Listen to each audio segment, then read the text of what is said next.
तो क्षितिज जी का एक सवाल है बजाज स्टील को लेकर के, क्या लॉन्ग टर्म के लिए एंट्री ली जा सकती है? एंट्री तो नहीं ली जा सकती है सर, लेकिन अगर हाथ में है तो होल्ड करना चाहिए। बजाज स्टील हम लोगों ने शायद से कल परसों ही मैंने इसके चार्ट देखे थे। चार्ट बहुत फंटास्टिक है। जो यही चीज दिखा रहा है कि ऊपर में आने वाले लेवल्स बड़े हैं और आएंगे, बहुत जल्दी आएंगे। बट नया जो एंट्री करेंगे उसमें रिस्क रिवार्ड रेशो उतना फेवरेबल नहीं रहेगा। अगेन सर मैं वापस आता हूँ, वही अनचार्टेड टेरिटरी वाला केस है। तो अनचार्टेड टेरिटरी से डील कैसे करना है मैं आपके शो में बहुत लगातार बताते आया हूँ। वापस एक बार बताता हूँ कि लास्ट 2 वीक का स्टॉप लॉस रख के अगर खरीदी भी या करना चाहते हैं तो भी कर सकते हैं, लेकिन 50% का स्टॉप लॉस हो जाएगा। वो हिसाब से आप देखिएगा, क्योंकि लास्ट 2 वीक का मैं अगर लो गिनता हूँ तो 632 का है। तो यहाँ पे रिस्क रिवार्ड रेशो डेफिनेटली मेरे हिसाब से फेवर नहीं कर रहा है। 30-40% से ज्यादा रिस्क अगर कोई स्टॉक आपको दिखा रहा है तो उसमें काम नहीं करना चाहिए। बट जिनके पास अभी भी ये स्टॉक पड़ा हुआ है होल्डिंग के हिसाब से, उनके लिए ये बहुत बेस्ट डील रहेगा to hold it with stop loss of 632। और अगर फ्राइडे के बाद पूछोगे तो ये स्टॉप लॉस 750 के करीब चला जाएगा। तो ट्रेलिंग स्टॉप लॉस है, इसको इसी तरीके से होल्ड कीजिएगा। ऊपर में बहुत अच्छे लेवल्स इसमें आ सकते हैं। सर हमने एक बात देखा है निफ्टी का, अगर मैं बात बोलूंगा तो यहाँ पे मुझे बहुत पॉइंट ऐड करना होगा, बिकॉज अभी निफ्टी जो है कंसोलिडेशन में है। तो कंसोलिडेशन जोन में हमने क्या देखा है लास्ट टाइम, 15,400 के जो जोन था 15,410, वहां से ऑलमोस्ट निफ्टी ने 2 से 3 बार सपोर्ट लेके उसके बाद बाउंस बैक किया। एंड 16,000 का जो लेवल है, 16,000 में बार बार निफ्टी जाके वहां पे रुक रहा है, रेजिस्टेंस फेस कर रहा है। एंड एक बात जो है सर, अभी डॉलर इंडेक्स, यूएस में डॉलर इंडेक्स चल रहा है 92 का मीनिंग यही होता है जब तक 92 डॉलर इंडेक्स होता है तो निफ्टी वहां से करेक्शन लेता है। लेकिन इस बार क्या हो रहा है, एक तो मेरा नेगेटिव पॉइंट हो गया कि डॉलर इंडेक्स हो गया 92, 90 से ज्यादा हो गया। लेकिन एक पॉजिटिव न्यूज क्या है, पॉजिटिव न्यूज है इंडिया विक्स अभी 12.50 12 ऐसा कुछ चल रहा है। तो अभी जो है इंडिया विक्स 2021 के एंड 2020 के ऑलमोस्ट लोएस्ट लेवल पे आज के दिन में ट्रेड कर रहा है। तो इंडिया विक्स मुझे यही इंडिकेट कर रहा है कि मार्केट का जो अभी फेयर लेवल है, जो डर है मार्केट के अंदर, वो बहुत ही कम है। लेकिन और एक बात मैं आपको बताना चाहूंगा, यूनाइटेड स्टेट का जो विक्स है, हम लोग हमेशा जो डेवलप कंट्री है डेवलप कंट्री को फॉलो करते हैं।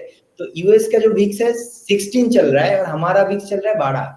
मतलब हम उनको कहीं ना कहीं 1 2 3 4 5 दिन में फॉलो करने वाले, नंबर 1। नंबर 2 सर, कल 1+ एक मीटिंग है 23 कंट्रीज के, जो चाइना, रशिया, जॉन बिडेन भी रहेगा वहां पे। क्रूड ऑयल एंड जो डॉलर है, इसको लेके एक बहुत बड़ा एक अहम मीटिंग होने वाला है। उसमें बहुत कुछ बड़े बड़े डिसीजन आ सकता है। तो उसका एक इफेक्ट मार्केट पे आ सकता है, उसका पॉजिटिव भी हो सकता है, नेगेटिव भी हो सकता है। And one more point sir, जो अभी मार्केट का जियो पॉलिटिकल रिस्क है, तो हमने देखा कि लास्ट 2 हफ्ते में जॉन बिडेन ने ऑलरेडी 2 बड़े बड़े मीटिंग किया है, लेकिन उसका इफेक्ट हमारे इंडियन मार्केट पे नहीं दिखाया। उसके बाद कोरिया से भी कोई प्रॉब्लम नहीं आया। कोरिया में एक इस बीच एक प्रॉब्लम आ गया था, एक खराब न्यूज आया था, उसका भी इफेक्ट हमारे मार्केट में नहीं आया। उसके बाद क्या हुआ सर, अभी मैं अगर निफ्टी का फ्रेश मैं टेक्निकल पे बात करूंगा, ये आपको बता दे ओवरऑल फंडामेंटल। टेक्निकल पे अगर मैं बात करूंगा, अभी 16,000 में सर 52,82,000 कॉल राइटर्स खड़े हुए हैं, ओपन इंटरेस्ट में है। तो बाजार यही बोलता है कि अभी मैं 16,000 के ऊपर जाऊंगा नहीं।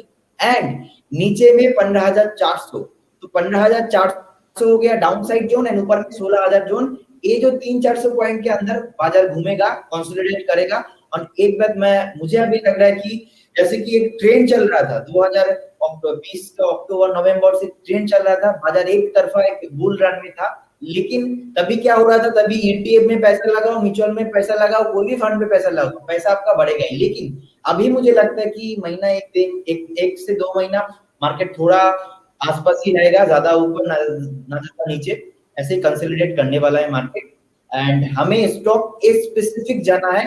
अगर हमें निफ्टी पे कुछ करना है तो option strategy, epsilon naught buying, option writing करके, उसका हेजिंग करके, प्रॉपर रिस्क मैनेज करके हमें मार्केट पे काम करना है। ठीक है, ये इंटरेस्टिंग है, लेकिन प्रदीप जी आप जो कह रहे हैं ये 2 से 3 महीना कुछ लंबा पीरियड नहीं हो जाएगा करेक्शन के लिए या रिट्रेसमेंट के लिए, डिस्ट्रीब्यूशन के लिए? तो बहुत एक्चुअली मार्केट का जो नेक्स्ट मूव आएगा वो आफ्टर 16,000 के क्रॉस करने के बाद ही आएगा।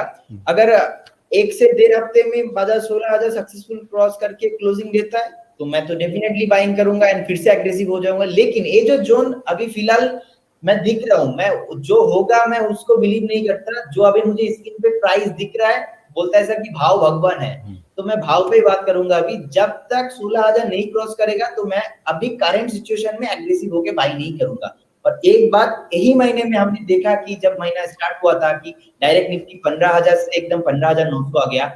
एक महीना का ये जो एक दौर था ऑलमोस्ट खत्म हो गया है। और हमने यही बात बोला कि इंडिया पिक्स अभी भाड़ा चल रहा है, मतलब मार्केट पे फेयर है ही नहीं, कोई भी जियोपॉलिटिकल टेंशन मार्केट अभी नहीं दिखा रहा है। तो हो सकता है कि 16,000 के ऊपर जाए, उसके बाद मार्केट पे एक नया फिर से 200-400 पॉइंट मार्केट चल जाए।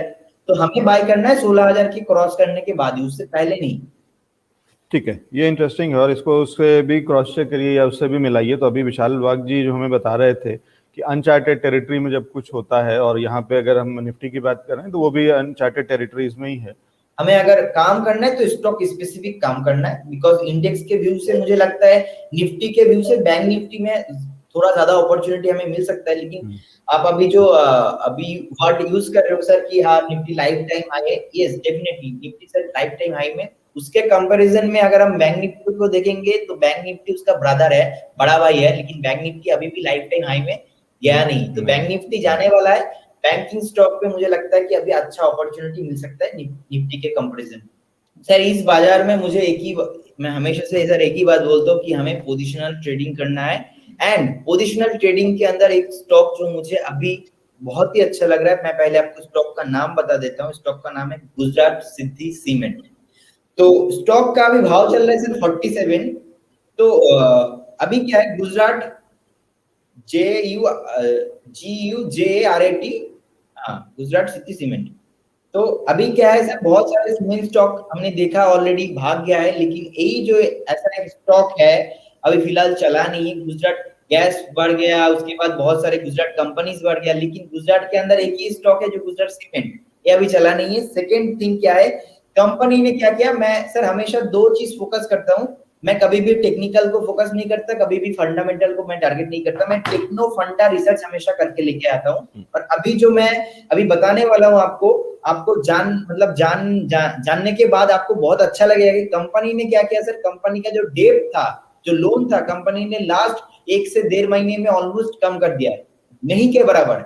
एंड उसके बाद कंपनी ने क्या किया, कंपनी का जो बुक वैल्यू है, बुक वैल्यू पे 0.99 टाइम्स कंपनी ट्रेड कर रहा है। एंड लास्ट 5 साल से कंपनी CAGR कंपाउंड एनुअल जो ग्रोथ है 29.41% का दे रहा है। सेकेंड थिंग, कंपनी का जो डेट इक्विटी रेशियो है 0.07, मतलब हम फंडामेंटल में बहुत ही अच्छा इसको मानते हैं, मतलब डेट है ही नहीं। सेकेंड थिंग क्या है, जो इंडस्ट्री पी है, पी मतलब प्रॉफिट अर्निंग रेशियो, जो इंडस्ट्री का पी है वो सर ऑलमोस्ट 20 है, 9.8, ऑलमोस्ट हम 20 बोल सकते हैं। लेकिन जो सेक्टर, जो कंपनी है, जो गुजरात सीमेंट, इसका जो पी है ये है 15, मतलब ओवरऑल इंडस्ट्री से कम ही चल रहा है, मतलब वैल्यूएशन में कम ही है अभी भी। और इसका जो मार्केट कैप है 400 करोड़ का है, स्मॉल कैप कंपनी है। एंड मेरा ख्याल से सर अभी ये तो बता दिया सर मैंने आपको फंडामेंटल। टेक्निकल पे क्या है, अगर आप वीकली चार्ट में देखेंगे, वीकली चार्ट में अगर आप ओवरऑल देखेंगे, एक काप एंड हैंडल पैटर्न बनाया कंपनी। वीकली चार्ट में एक काप एंड हैंडल पैटर्न बनाया है, काप एंड हैंडल का ब्रेकआउट हो रहा है। पूरा वीकली चार्ट अगर आप निकालेंगे, काप एंड हैंडल का पैटर्न पे ब्रेकआउट हो रहा है। एंड इसका अभी चल रहा है 47.50 प्राइस चल रहा है। मेरा मानना है ये स्टॉप लॉस रहेगा सिर्फ 40 एंड टारगेट रहेगा, तो पहला टारगेट 57 एंड सेकंड टारगेट रहेगा 69 एंड थर्ड टारगेट स्टॉक का रहेगा 84।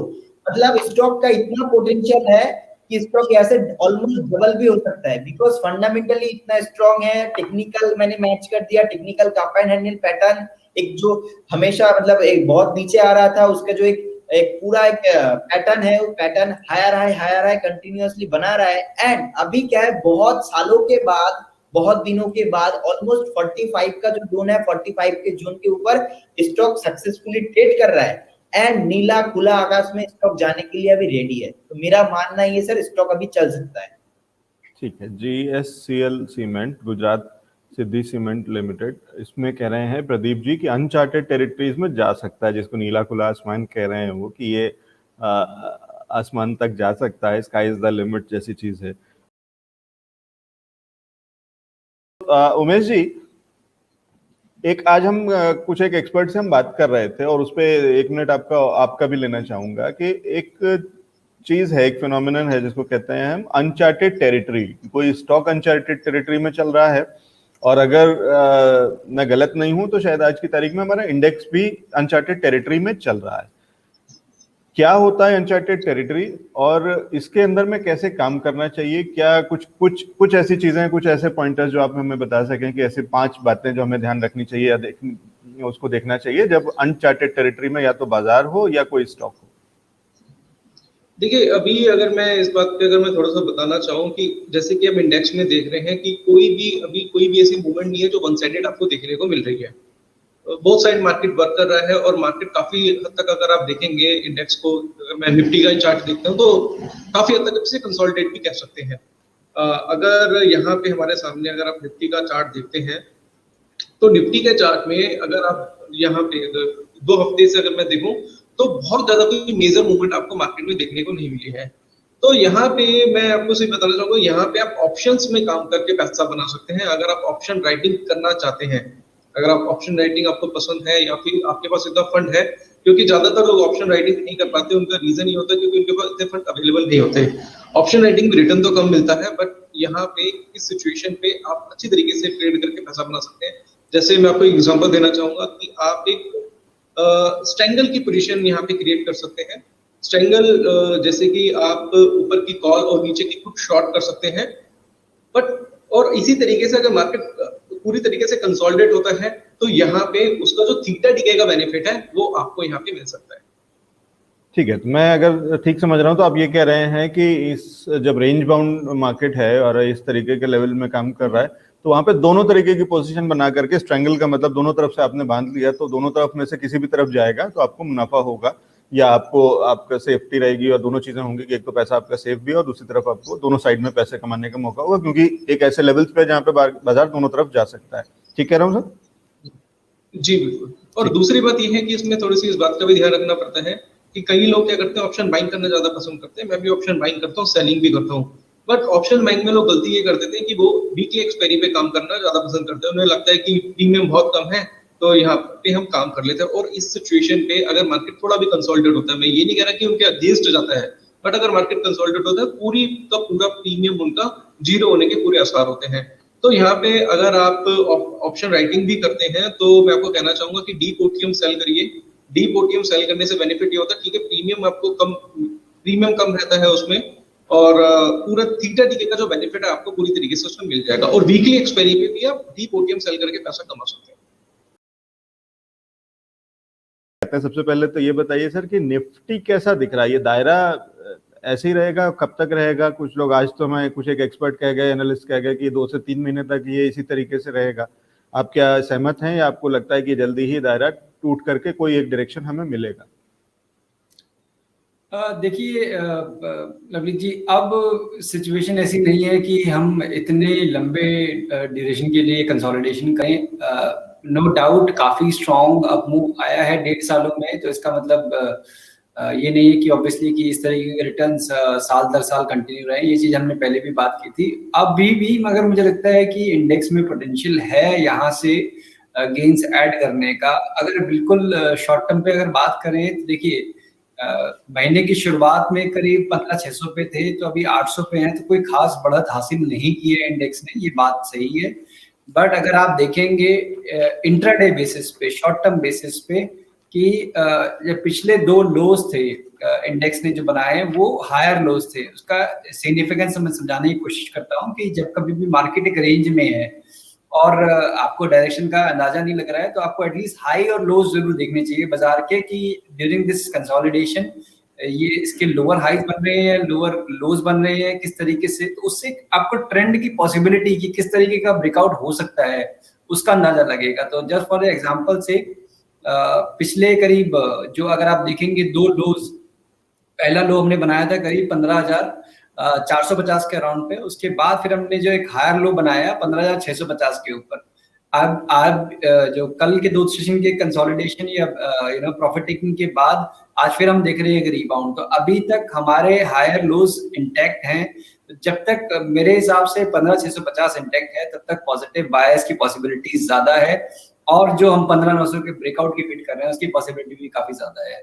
तो ओवरऑल अभी भी सिचुएशन ऐसी है कि 15,900 के ऊपर 16,100 16,200 तक के लेवल्स, इसमें पोटेंशियल है कि इंडेक्स दिखा दे। बट यस, अब पार्टिसिपेशन थोड़ा सा और रिस्ट्रिक्ट हो गया है, थोड़ा सा स्टॉक्स और कम हो गए हैं, बैंकिंग से जिस तरीके का पार्टिसिपेशन आना चाहिए था वो अभी तक नहीं आया है, तो ये कंसर्न्स डेफिनेटली जरूर है। बट स्टॉक स्पेसिफिक अगर अभी भी आप बात करें तो कुछ सेक्टर्स ऐसे हैं या फिर स्टॉक्स ऐसे हैं जहाँ पे अपॉर्चुनिटीज हैं, तो उन्हीं पे फोकस करना चाहिए।